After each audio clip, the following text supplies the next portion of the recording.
Starting calisthenics is not easy. Trust me, I've been doing it for 7 years and there's been ups and downs, but there is a way to go about your training so that you can make it more efficient, optimized, so that you get skills in a short amount of time and you don't develop bad habits that are really hard to undo. And what I'm about to show you today is Luke, who decided to take his calisthenics to the next level, and he goes beyond just trying things on his own because he's done it and it's not working. And just following a generic program is not going to get him to where he wants to go. So what Luke has done is he's filled out a form and has just told us a little bit about himself. Then what I did was I created a testing phase program for Luke, which went through a whole bunch of exercises. I then going to make corrections on this video for him today. Then I'm going to show him what the program changes are, what his block 1 ending goals are, and then what his block 2 starting goals are. So to go from start to finish, we'll start with his age. He's 36, he's 176, just like me, 73 kgs, just like me. And he's a pretty active guy. He wants to do the 90-degree handstand push-up, planche, back lever. Those are difficult moves that usually take 1 or 2 years for people that do things trial and error, just like me. But with our client results, we're typically looking at that 6-month time frame. And for planche, it can be anywhere from 3 months to a year.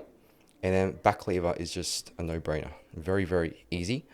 He's been training since January 2025. And his base level strength is 5 to 10 pull-ups, 15 to 20 push-ups, and 15 to 20 dips. So when I first started, I couldn't do a single pull-up and I couldn't do a single dip, and my push-ups were pretty bad when it comes to form. And it took me ages for me to get a base level of strength. So with these reviews, what I hopefully want to help our clients with is just get them the best head start. Obviously, you're not going to be doing coaching for the rest of your life, but even just like 3, 4, 5, 6 months with us will set you up for the next 10, 15, 20 years. So this is what Luke has filled out in terms of the form. And what I gave him for testing phase exercises is the planche lean, tuck planche, pike push-ups, L-sit, muscle-ups, advanced tuck front lever, pull-ups, back lever, wall handstand push-ups, floor tuck planche, lean planche push-ups, and the banded front lever. I'm going to go into his clips and I'm going to show you exactly what he's been trying and give you a few corrections. Okay, so first up is his planche lean. We need to actually fix the posterior pelvic tilt. What this tells me is that obviously you have a lack of understanding for the planche, but then you also have a weak core. So to subsidize this, we need to do holy body holds, and we also need to do scapular plank, because right now the lean planche is just not working. And then for his tuck planche, he has some good attempts in there and is able to get his feet up, but he needs to take off his shoes, because if you think of the planche as like a seesaw, like this, if there's too much weight on one side, then you're not going to be able to get a good effect, because it's going to be like this, right? So for the planche that's like this, you want less weight over here so that you can perform the actual movement. For the pike push-ups, it's pretty decent. The only thing that you need to do is to move your feet in closer. I like how this angle for your pike push-ups is like not too tricep focused, right over here. This is a good angle, but we just need to move our legs here, because a normal handstand push-up will look like that. Now, pike push-up is basically just your legs being down while you're in a pseudo handstand push-up position. For the wall handstand push-ups, that is a test, but it's just too hard for you at the moment because you're using your feet to glide up and down as well. Our main exercise that we're going to be doing is the pike push-ups, but we're going to be testing floating pike push-ups for just a few reps. I'll talk more about that later. L-sit is strong. It forms like the basis of every single strength combination that calisthenics people do. And no matter if you're a beginner or you're a pro, you'll always implement L-sit. So this is good. And then his bodyweight muscle ups, although he's able to do quite a few reps, we can see that he's using elbow flare. And lots of people say, oh, I've been doing elbow flare since I was like 12 years old and my elbows are fine. Like, find me some person that's injured while doing elbow flare muscle ups. Well, then I say to you, find some person that can do front lever pull-ups, that can pull to the waist, that has actually an elite level of pulling strength that uses elbow flare in the muscle ups. You know, if you want to stay average, then you just do average people things. So we're going to eliminate elbow flare. There's a video that I've got that will teach you how to isolate the movement and not confuse yourself. My client Freddie used elbow flare a lot, but we'll get into that later. The band and muscle up.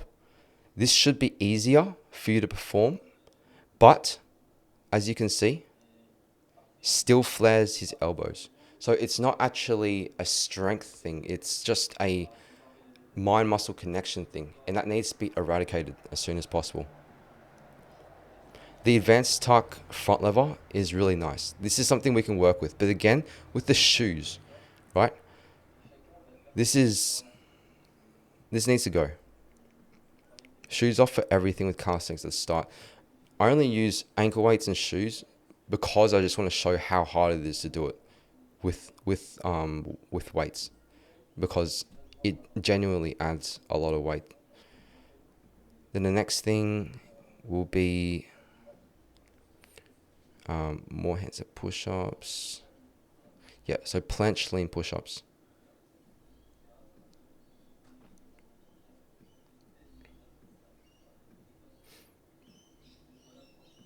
Here we go. So once again, it's not the planche lean push-up that is bad, because you actually have the strength to do the planche lean push-up.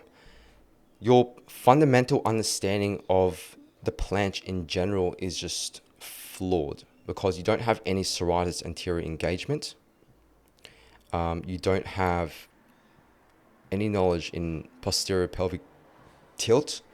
It is tilted down, but there is no hollow body. You need a combination of all of them. But besides that, the head angle looks good. The floor angle looks alright. You could remove your watch as well, unless you're tracking your exercise. But we'll talk in the corrections later. Banded front lever. It was a nice entry, like you didn't swing that much because you're already down below the bar and then you just went for it. Only thing is, your feet were going back and forth and back and forth. You didn't know if you wanted to plantarflex or dorsiflex. And the answer is dorsiflex. Reason why is because your feet are like this, as opposed to this, then you got this much gap. And if you look at like the newtons and the force of gravity on the lever, right? Like a seesaw, right? This lever. Then the longer the distance is for the load length. So longer this side is for the seesaw, the more weight and more force is going to come down here. Makes absolute sense, right? So if you dorsiflex instead of plantarflex, you're already reducing this angle by this much length. And then if you take shoes off, then you're going to be flying. Like, it's a 2 to 3 kilo difference because we use leverage in calisthenics.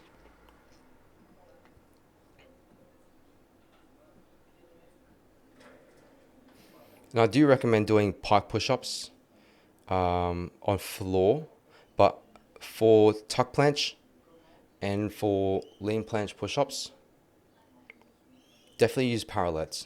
But you also got to make sure that you're not using bad parallettes,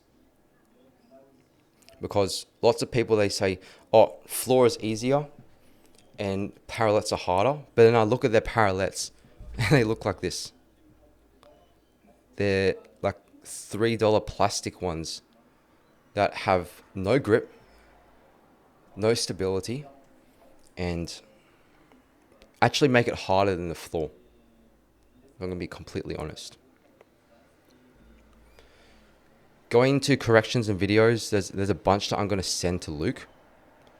One being the hollow body hold.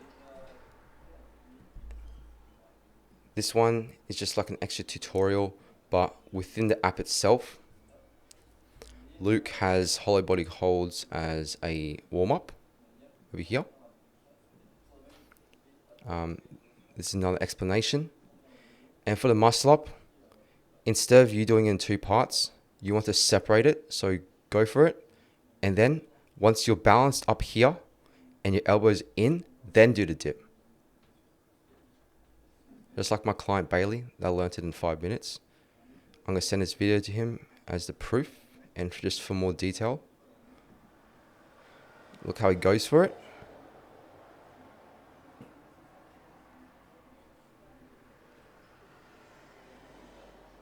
Boom.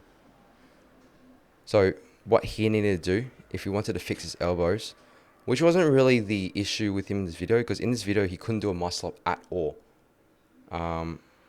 And he was able to do it. But if you want to unflare elbows, then at the top, you would just tuck him in, then go for it. And it's rewiring your brain, because you can do like a lot of muscle ups, but there's no reason why you should have flared elbows with a band. So keep that in mind. High pull-ups as well is going to be really important. And this video breaks down like why you need to do high pull-ups, because when you pull to the waist, boom, then all you need to do is just lean forward and push up, or not even push up at all when it comes to a muscle up. So it's your muscle up, you should focus like 75% on your pull, and then you should do the last little bit on like just tricep focus push, or just do more dip focus and push. Another thing from Luke was that his pull-ups are surprisingly slow.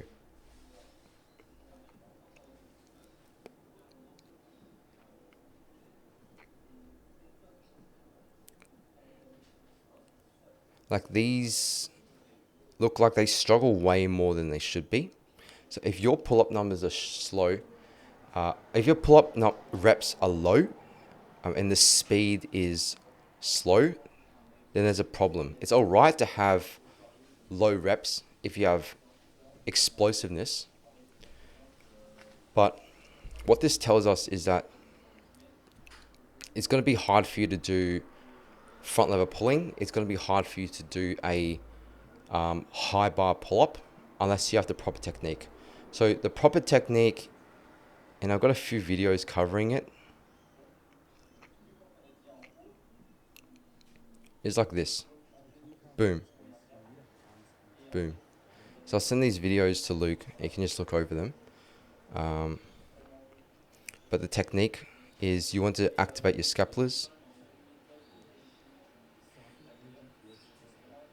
You can do chest to bar pull-ups. You band waist to bar pull-ups. Carry that onto weighted pull-ups as well. And if you want to do front lever pull-ups in the future, you need to activate your serratus, your scapulars, and then you need to pull explosively. So there's that. And for back lever as well, like we look at his back lever clip, he doesn't have an understanding of protraction, but that's completely fine. Because when I first started calisthenics, I did not know what protraction was. There wasn't even a word that calisthenics athletes used at the time until like more so in like 2020, whereas I started in 2018. This is just a test to see like how good his understanding of the movements are, but it's not really required for us to do the program. Like I didn't put it in his program at all. But if you want to know how to like improve your back lever really easily, then you need to protract. And if you look at your serratus anterior, which is in this groove in my back, I need to get my bicep to hug it and create friction. So when I go through, I want to use like a more narrower grip. And then I go through my arms, and then my biceps literally hug my serratus. Next thing on the agenda is let's just go into lean planche push-ups. So it should look like this, right? Boom. You get that traction at top. The lean planche push-up, you do want to guide with the hips, and you look similar to this at the bottom, Luke, but at the top, we just need to re-engage that core, and then we need to regain our protraction. And just like a planche lean in general, it looks like this. And I've got a tutorial and everything that I'll send on the app. Planche lean slide is like a more dynamic movement. So we're going to start doing planche lean and then slide into a tuck planche. And it's all right if you can't go into a full tuck planche. You can just keep your feet there. But the whole point is just to like slowly get into that groove of having a perfect planche lean and then sliding. And the more you slide, the more you press through the ground. And you'll see on the video what I mean by that. Banded front lever. So a way that you can make sure that you have a really good line in front lever and you're not like inclined is to make sure you dorsiflex first of all. So instead of you being inclined, you want to have a straight line, right? The way you can do it is by looking at your heel while dorsiflexed.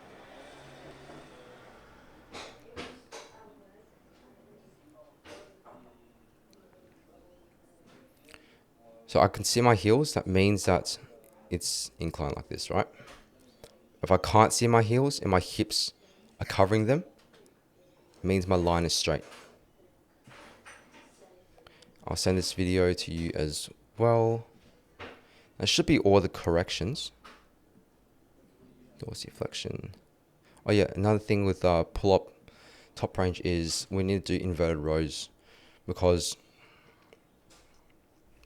at the top of the pull-up, it's basically like this, right? You want to use elbow drive because that's explosiveness. So you pull, rise, rise, rise, rise, and at top, to get your chin above the bar, drive your elbows backwards. That's how you do a pull-up explosively. But then elbow drive is also important for muscle up, because when you go up, you go into like a high pull-up, what are your elbows doing? They're driving backwards, backwards, backwards, backwards.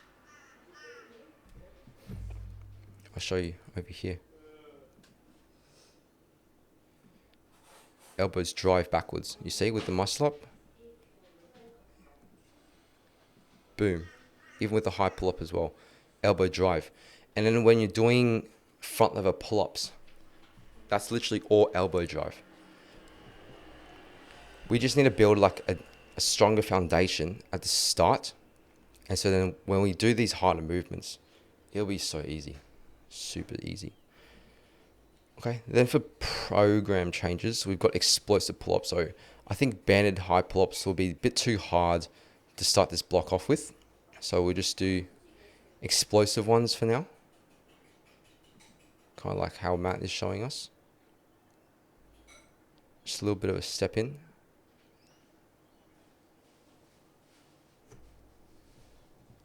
Come Matt, do it already. He does it at the start.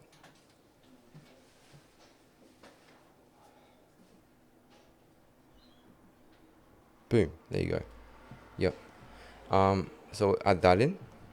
Then we've also got the advanced tuck front lever press. Now you can do this with a band to start off, because your advanced tuck front lever is really nice. And I think it'll be even better once you take your shoes off and you have the right amount of practice. But you want to be doing this. Commando pull-up hold. It's just pure top range movement, because for your pull-ups, you're lacking that end range of motion. So this will just be purely practicing on it. So the app comes with sets, reps, rest times, and a bit of notes. And then there's tutorials attached to the exercises. Inverted rows. Hollow body holds we've actually added as the warm-up. Yeah. Tuck front lever raise, more new exercises. Scapular plank with movement. So this is working from the ground up to really get your protraction. Like this. and then pulling the belly button up while keeping hips down. Hips still want to be lower than upper back, but it's just not to the degree that you did it as.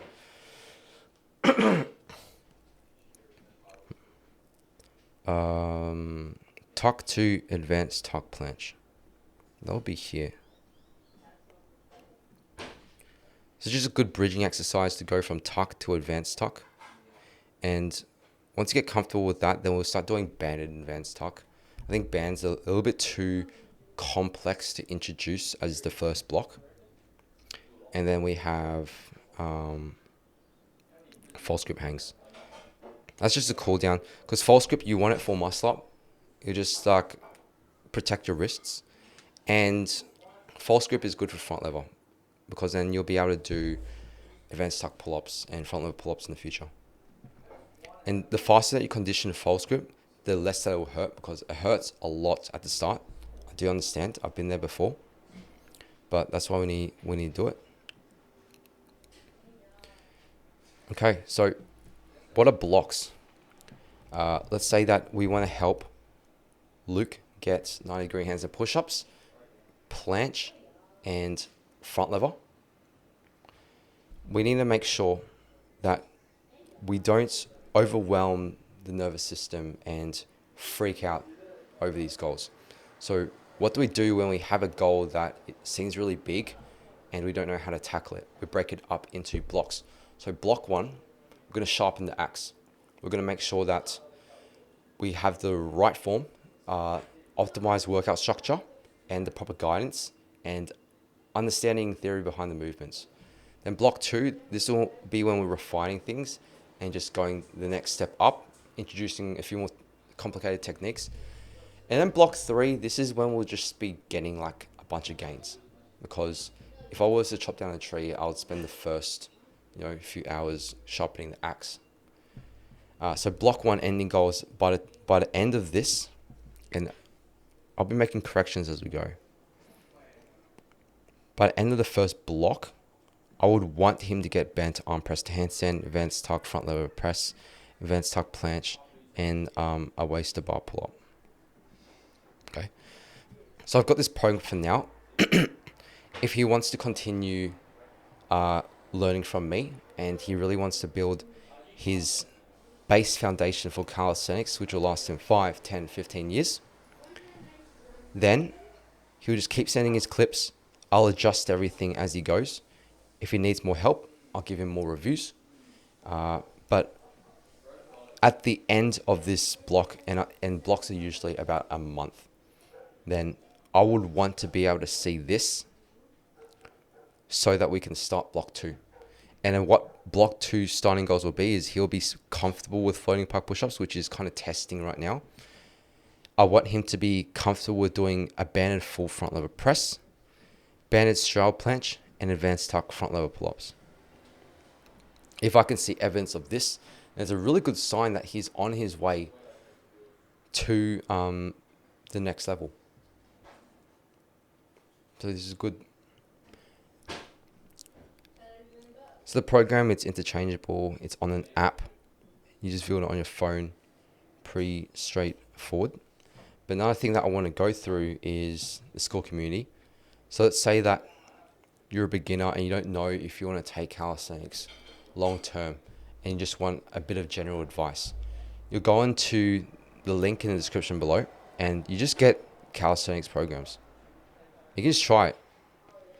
I think calisthenics is the best because, let's say you're at work, right? And then you have to like get changed and go to the gym. And since it's peak hours and all the equipment's taken, then you have to go back home and it's like rush hour traffic. And then once you get home, then you have to like just meal prep or cook food and then go to bed and you're done. Whereas calisthenics, you can just like go home and then train, do cool, fun skills that are actually challenging. And if you have a good coach or a good program, then you can have an exercise routine that's just as intense as using weights and machines at the gym. And then while you're resting, you can just be doing house chores. Like you can be cooking, you can be doing dishes, you can be talking to people, taking meetings, and then work out. Obviously, that's not going to be as efficient for your training, but you want to find a routine that works with your lifestyle, because you can have like the most optimized routine, the best gym machine, the best PT, best coach, but if they don't care about your goals, they don't care about your lifestyle, and it just doesn't suit with the time and the math ain't mathing, then is it really going to be the best routine, and are they really going to be the best coach? With this community as well, you can also like get feedback and ask stuff. Like most people that fill out this form, they come from the community, and they really like how they can just ask any question, like what P-bar is going to get, just generic stuff, and just get a little bit of advice, just to get them going. Because we don't help people that don't want to send clips. Just simple as that. If you don't want to send videos, then you're not going to get the most out of me, because I can't see what you're doing. And so we're not going to waste your time and your effort and your money. Just go to classroom, do it yourself. But if you want to take things to the next level, then you can go to that next level. Yeah. Closing notes for Luke. I'm keen for you to get into this. Like, you show me like what you're capable of with your testing phase stuff. If you can implement these corrections, you can watch the videos I send to you on the chat. And you can like actually act on the new program. Then these things, they're going to all be for you. Bent arm press to handstand, which is basically this. Like, you just go. Whoop. Advanced tuck planche. This will also be yours. And then high pull-up. That will also be yours. And by doing these movements, you'll have so many other moves unlocked, like back lever, like clean muscle ups.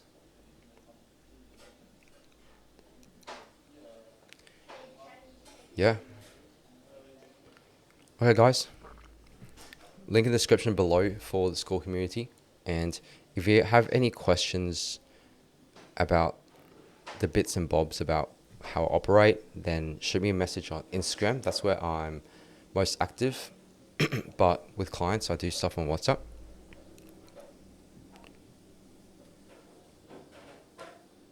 I think I covered everything. Sick. See you guys later.